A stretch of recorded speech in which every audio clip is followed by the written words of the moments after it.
3। तू कर्ता पुरख अगम है, आप सृष्टि उपाति, रंग परंग उपासना बहु विद पाती।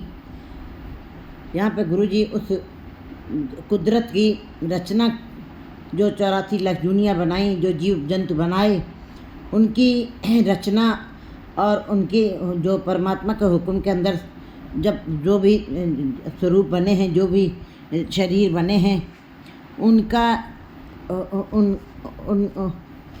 उनकी संरचना उस ईश्वर के हुक्म के अंदर हुई है। और कैसे हुई है, इस बात को जीवों को समझा रहे हैं गुरुजी। तू कर्ता पुरख अगम है, हे परमात्मा, हे प्रभु, तू करता है, तू अगम है, तू मन वाणी से परे है, तू मन वाणी से परे, आप सृष्टि पाती। और तुमने अपने हुक्म के अंदर ही आप ही ने आप साजियो, आप ही ने रचो नाओ, दुई कुदरत साज के कर आथन डिठो चाओ।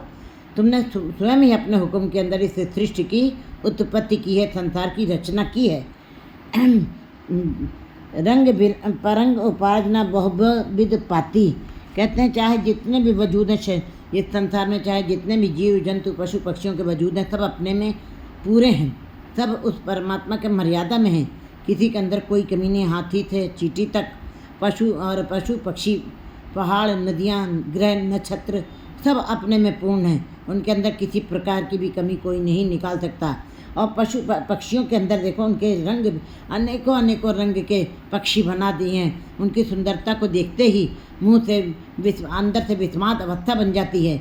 कभी मोर को देखिए, मोर के पंखों को देखिए, कभी उसने स्नान भी नहीं करना, उसके सदा ही पंख, इतने चमकदार पंख, उसके हुक्म के अंदर, उसकी मर्यादा में उस परमात्मा ने इतने सुंदर पक्षी बनाए हैं कि उनको कभी भी अपने को पवित्र करने की ज़रूरत ही नहीं। वो उस परमात्मा के हुक्म से ही पवित्र हैं। और इतने चमकदार पंख, ये सब तुम्हारी ही अपनी ही अपने हुक्म के अंदर ही तुमने इस सृष्टि को जो बनाया।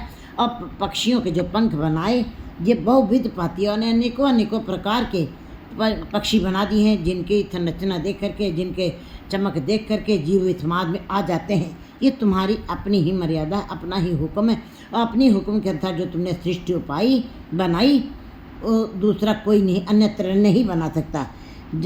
तू जाने जिन उपाय, ये सब खेल तुमाती है परमात्मा, तुम ही जान सकते हो, तुम ही ने अपने संसार की रचना की है। कोई दूसरा नहीं जानता सकता कि ये जीव जंतु किस प्रकार बने। कहते हैं ये जीव जंतु और ये भिन्न प्रकार के पशु पक्षी किस प्रकार बने। कभी देखिए शेर को, देखिए शेर जितना सुंदर है, शेरनी उतने सुंदर नहीं। कहते हैं गुरुजी बता रहे हैं वाणी में भी कि स्त्री पुरुष जितना सुंदर है, स्त्री उतनी सुंदर नहीं। ये भी उस परमात्मा का हुक्म है और उसने अपनी रचना संरचना अपने मर्यादा में ही की है, अपने हुक्म से की है। और उसके अंदर कोई कमी नहीं निकाल सकता। चींटी के अंदर भी उतना वजूद उसका बहुत ही सूक्ष्म है, लेकिन उस वजूद में भी किसी प्रकार की कमी नहीं कोई कर सकता। इतनी छोटी सी नाक, इतनी तीक्ष्ण सुगंध उसके अंदर कि वो जहाँ पर भी मीठा फीका पड़ा हो, वहाँ पे मूक भाषा में ही चलती वहाँ तक पहुँच जाती है। और एक नहीं, अनंत एकता लेके चल रही है। वहाँ पे समूह के समूह पहुँच जाते हैं। ये भी तुम्हारी ही अपने हुक्म के अंदर जो तुमने सृष्टि बनाई, ये तुम ही जान सकते हो। कैसे कैसे जीव बनाए, कैसे कैसे पक्षी बनाए, कैसे कैसे जंतु बनाए, कैसे पहाड़ नक्षत्र बनाए, ये तो तुम्हारी ही सृष्टि तुम ही ने बनाई है। तुम ही उसके रहस्य को जान सकते हो। जिन उपाय ये सब खेल तुम्हारी, तुम ही ने इस सृष्टि को बनाया है और तुम ही इसका खेल जान सकते हो। कोई दूसरा नहीं जान सकता है। ये संसार के खेल को कोई समझ नहीं सकता, चाहे जितनी भी कोई अपनी अक्ल के से उसको समझने की कोशिश करे, इन आँखों से देखने की कोशिश करे, रचना से कथन करने की कोशिश करे, कोई भी पूर्ण तरीके से नहीं इस खेल को समझ सकता। तुम ही खेल समझ सकते हो। ये तुम्हारा ही बनाया हुआ खेल है, क्योंकि संसार तुमने, कहते हैं जो सपना अरपेखना ऐसे जग को जान, ये सपना सन के तरीके से परमात्मा ने ये संसार का खेल बनाया, ये खेल बनाया, तमाशा बनाया है, ये मुद्दा नहीं बनाया है। इसलिए ये तुम्हारा खेल है, तुम ही समझ सकते हो। एक आवे एक जाए, उठ बिन नामे मर जाती। संसार में जीव पैदा हो रहे हैं, मर रहे हैं, टिक रहे हैं, मर रहे हैं। ये तुम्हारे ही हुक्म के अंदर हो रहा है।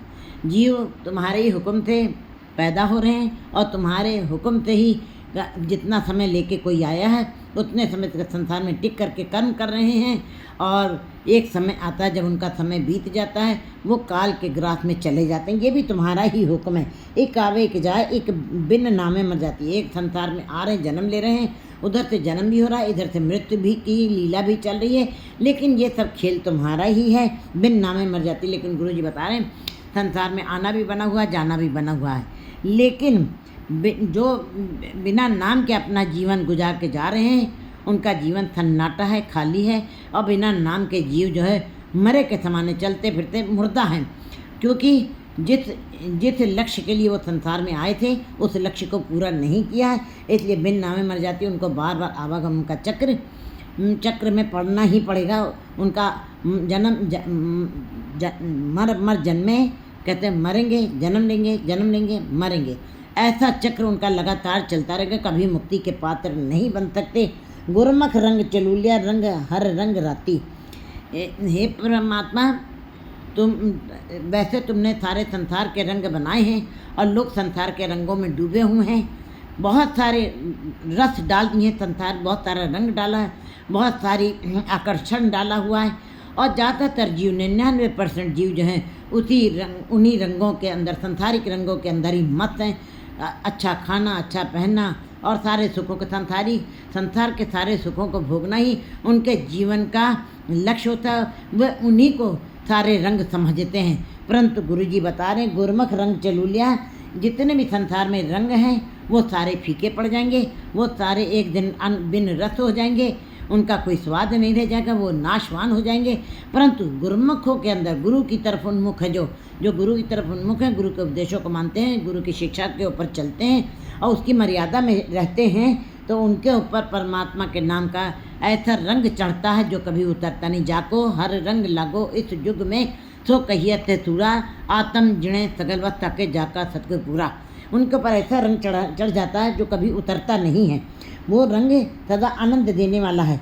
हर रंग राती, क्योंकि हरि के नाम का रंग के अंदर जो रत गए हैं, फिर वो एक रंग ऐसा है जिसके ऊपर कोई दूसरा रंग नहीं चढ़ सकता। संसार के रंग बिरंगे धब्बों का रंग उनके ऊपर नहीं पड़ेगा।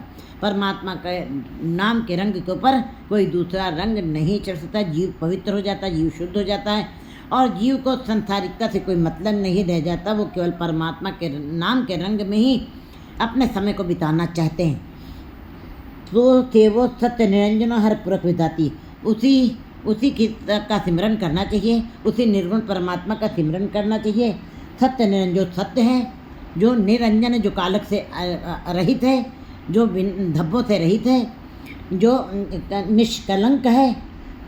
जीव जो है जीवों के ऊपर धब्बे पड़ जाते हैं, विकारों के धब्बे पड़ जाते हैं, इसीलिए वो परमात्मा तक की मंजिल तक पहुंचने में असमर्थ रहते हैं। लेकिन परमात्मा वो सत्य है, वो निरंजन है, बिना धब्बों के है, उसके ऊपर कोई दाग नहीं है।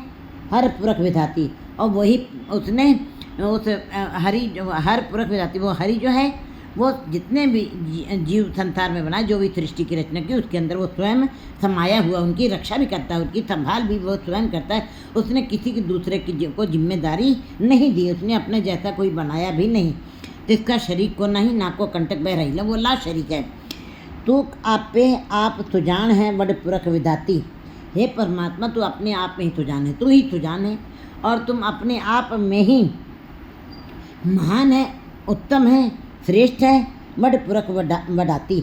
इसीलिए सब संसार में सबसे बड़े तुम ही हो, सबसे ऊंचे तुम ही हो, सबसे गहरे तुम ही हो, सब बड़ पुरख वडाती। क्योंकि सारे जीवों को बना करके, सृष्टि की रचना करके तुम उन्हीं के अंदर रमे हो, इसीलिए तुमको सबसे बड़ा पुरख कहा गया है, सबसे बड़ा निश्चल आसन वाला कहा गया है। जो मन चित्त तुद त्याइंदे, मेरे सच्चिया बल हो तिन जाती।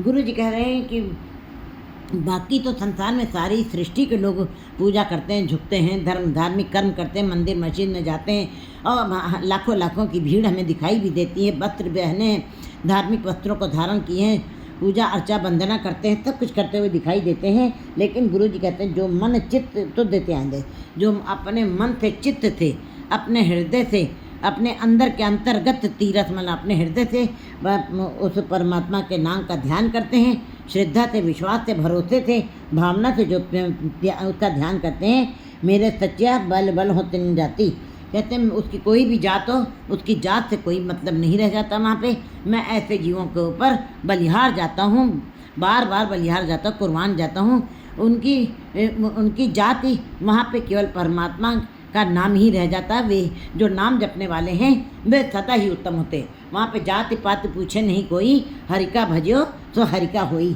इसलिए गुरु जी केवल नाम की जपने को ही श्रेष्ठ बता रहे हैं, जाति किसी की किसी कोई भी हो। कहते हैं उत्तम घर में तुमने जन्म लिया है, अगर जो करनी तुम्हारी नीच है तो तुम उस मंजिल को नहीं छू सकते, तुम परमात्मा को नहीं पा सकते हो, चाहे जितने भी उच्च कुल में तुमने जन्म लिया हो। और निम्न जात में भली सोहा भी छापड़ी जामे हर गुन गाए, चाहे जाति कोई भी हो, हरिजन चमार कोई किसी भी जात का हो, अगर जो अपनी झोपड़ी में रह करके भी अपनी परमात्मा के नाम का सिमरन करता है तो कहते हैं वहाँ पे मैं ऐसे जीवों के ऊपर बलिहार जाता हूँ जो तुम्हारे नाम का ध्यान करते हैं मन और चित्त से। एक